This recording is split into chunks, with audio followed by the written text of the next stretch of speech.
Hi, Dr. Ariane from the Movement Paradigm. Have you heard about intermittent fasting? Maybe you've had a friend or family member who's been successful with it, and you are wondering, is this something you should try? Or you're already doing it and wondering if it's the right thing for you. Well, today we're going to talk about what is intermittent fasting, should you be doing it, what are the potential benefits, and ultimately how you can do it and incorporate it safely into your life.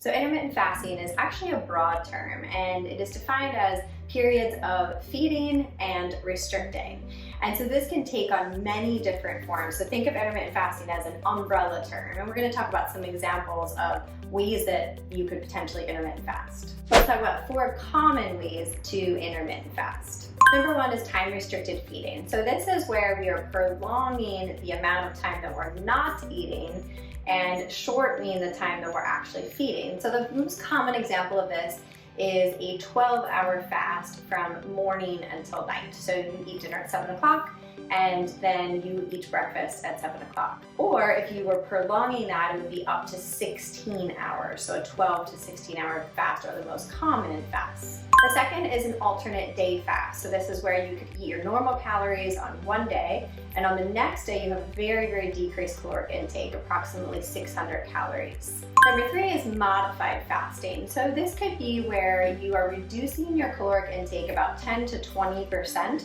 on a day or multiple days a week, or even as low as the 600 calories. Number 4 is a fasting mimicking diet. This is typically done 1 time per month for 5 days. During this 5 days, it's actually a ketogenic diet, which is going to be high in fat, a little bit of protein, very low in carbohydrate. And this would be done on 5 consecutive days, once a month as a cyclical fasting mimicking period.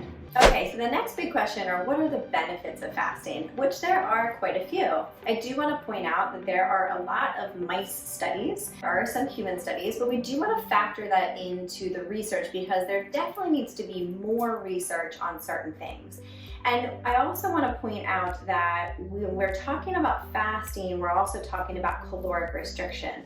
So these 2 things, time-restricted eating, intermittent fasting, caloric restriction, all can have similar effects on the body.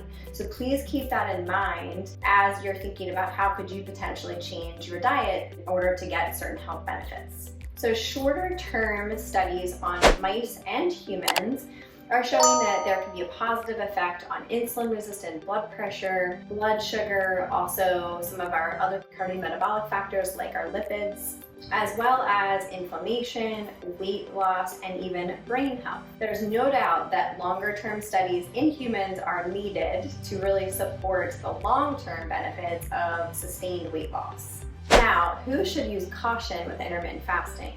First, I believe that you should work with a health practitioner to guide you and coach you and make sure that this is really the right time and the right plan for you. Anyone that is frail, that is pregnant, that has a previous eating disorder, has disordered eating, all of these things would really be, in my opinion, contraindicated to intermittent fasting. Someone that has low blood pressure, heart arrhythmias, that has insulin-dependent diabetes. Perhaps one of the biggest things is if somebody has an HPA axis dysfunction, hypothalamic pituitary adrenal dysfunction. I've talked about this in many of my other videos. This is the stress pathway in our body. So whether you're in stage 1, stage 2, or stage 3 of stress, your adrenal dysfunction, these can all affect how your cortisol is either high or other hormones are low, or your cortisol is depleted. All of these dysfunctions, if you're under chronic stress, is not a good idea to do intermittent fasting. This perhaps might be the sole reason why I choose to not put many of my patients on intermittent fasting, because they're not in a place to be able to tolerate it, because it is yet another stress on their body that they can't tolerate at this time. I'm also very cautious to do intermittent fasting with women, especially if they are dealing with existing hormonal issues, whether that is from the HPA axis and cortisol dysregulation, or they have an estrogen dominance, or they have low progesterone. Any of these things really factor into my decision of, is this really going to be helpful for this person? For men, however, I have found that it can be very helpful. But there are some things to think about even beyond the things I just mentioned. It depends on your specific goal. Is intermittent fasting going to help you achieve your goal? For example, if you are lifting to build muscle mass, and to build muscle mass, you have to eat more calories. So if that is your goal, then intermittent fasting may not be the best fit for you because it may be very hard to get in all the calories that you need in a condensed period of time. So you have to really think about, what are your goals in terms of health? What are your current conditions or concerns that you're working with, to make sure that you're using intermittent fasting to help you achieve that particular goal, and be okay with it if it doesn't work out the way that you had intended. So my recommendation, if someone's not working with a practitioner like myself or another functional medicine practitioner or dietitian, is to, if you try it for 1 month, 4 weeks, and you track everything. You track how you're feeling, maybe perhaps your weight if that's one of your goals. Whatever it might be for you, you track it to see, is this really helpful for you? If it is, awesome. If that becomes a way of life for you, fantastic. But if it doesn't, if your body's not responding the way you thought, then that's okay. You should change gears and move in a different direction.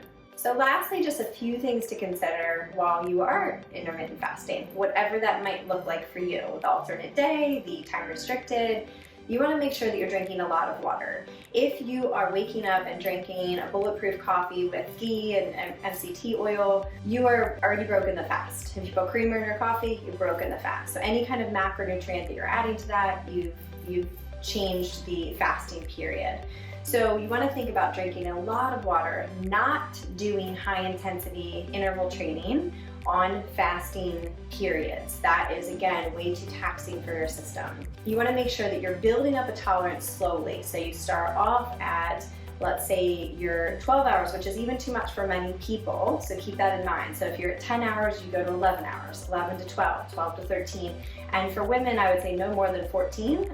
For men can go up to 16 or more if they prefer, but I think you can achieve the benefits of fasting from this perspective. If you feel unwell at any point, stop the fast. And you can reconsider, is this the right approach for you? But we have to factor in that this, again, can be a huge shift in our metabolic system. And one of the things that I like to think of is having a lot of metabolic flexibility. So being able to fast and not fast, and change your caloric intake and be able to really adapt to that. And though that has been shown, in addition to caloric restriction, can be the same benefits as we have from intermittent fasting. So when we talk about autophagy, which is our cell turnover, remember that we can do that through other methods as well. So it really is something to, of course, if you're interested, explore, but just know that it's okay to change if it's not the right fit for you.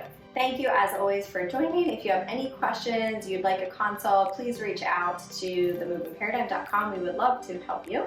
And if it was helpful, give it a like, give it a share. Make sure to share it with a friend or family member. And of course, subscribe to our YouTube channel, The Movement Paradigm, for weekly tips on mindset, nutrition, and movement.